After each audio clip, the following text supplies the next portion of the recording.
So there's no actual logical sequence to any of these like lectures, but this is actually a pretty good segue from last week's one where we talk about decision-making processes. So the kind of process that obviously we want you to make better decisions, so ideally you can have a net positive impact on the world rather than a net negative. The process that actually happens before your decision-making is sometimes your mental biases. And most of us have like 6 pretty common ones. None of this is original, it's all just from The Laws of Nature by Robert Greene. So the first one, the pretty most common one, is the confirmation bias. This is the easiest one to like spot straight off the bat. So that's, you always seek out evidence that supports the statement that just got made. So a really common one, I'm going to piss a lot of white girls off, is like horoscopes, right? So if you get a horoscope, most people will look for the evidence that like supports that. Go on, ready.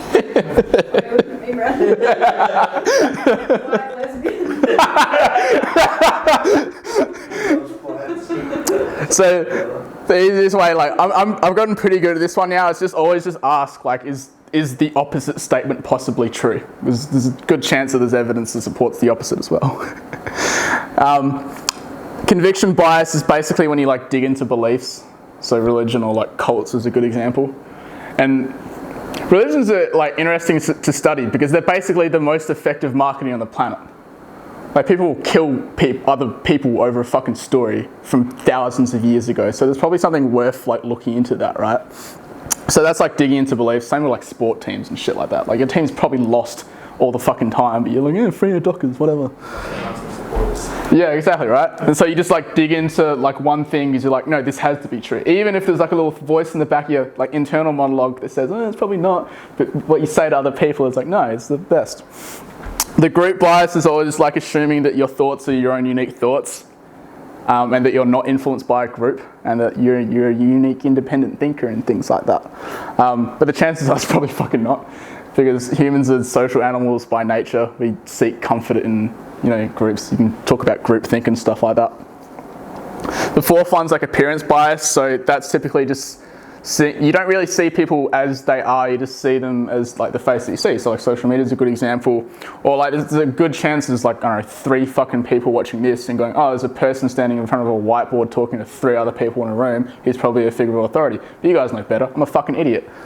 So that's just like seeing people as they appear to be, and like you might mistake someone as like a figure of authority because you watch the video on like YouTube with hundreds of thousands of views.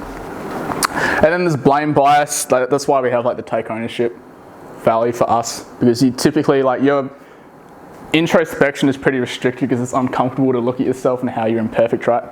And try and blame yourself. And so naturally go, oh, it's like, I don't know, the fucking someone else's fault or something like that. So that's why we have the take ownership thing, because the other benefit of taking ownership is as soon as you like take responsibility for something, you can actually influence it. So, because as soon as you pass the blame onto someone else, it's someone else's fucking problem and they're probably not going to fix it for you. So if you like take ownership and it's like, all right, I don't exercise a whole lot and my health is bad, but it's in my genes, then you can't do anything about it. But if you're like, oh, I can like, I don't know, have a meal plan and get a personal trainer, now you're in control of that.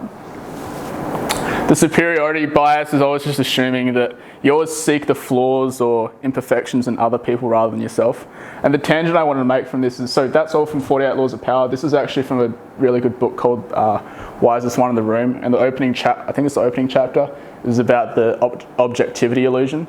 And the example they use is really good. So, when you're driving the road, there's like 2 types of people. There's like fucking maniacs that are driving too fast, and there's idiots that are driving too slow. So let's imagine you're this guy doing 80 kilometers an hour, but this person doing 100 kilometers an hour, he's objectively thinking everyone going slower than him is a fucking idiot, and anyone driving faster than him is a maniac. So always trying to look like if you're really being objective in, how you're assessing things. I think that's pretty much it. Does anyone have any questions, inputs? Or we should get lunch. So it shows how much you read of books. Yeah. This is the first chapter. Yeah, this is 4 minutes in the first chapter. And then, but there's a fuck ton of notes. This is a really good one. I reckon this one and Principles are probably the best books that I've read on making better decisions and not being a piece of shit all the time. Because once you can understand like how the mind works and things like that, that's kind of the lead, I suppose, KPI. to all the other decisions that you're going to make. Because your whole life experience is just a combination, like the sum of every single decision that you ever make ever, right? Yeah. So if you can make better decisions, one, you're going to have a better outcome in life and things like that. You also affect other people's lives as well. But the little process that happens before that is like all this shit that kind of naturally happens. That's a good follow-up from the previous one. Yeah, that wasn't intentional either. I was actually going to talk about the plan on a page thing that we do with the 6 departments. Have we done that with everyone else yet? We've done it together ages ago. We might do that another time when the time's right. So basically, like the way we do like our business plan is just like, it's meant to be quarterly, but we're so small we can do it in months. Basically, this is like 6 departments to any business. You figure out where you're at right now, where you want to be instead, and then you do key projects. Because as soon as you start doing 30-page business plans, by the time you write the 27th page, the market's already fucking changed.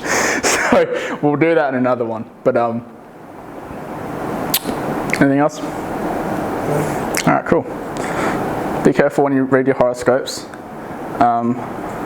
Brody. All right, let's go get lunch.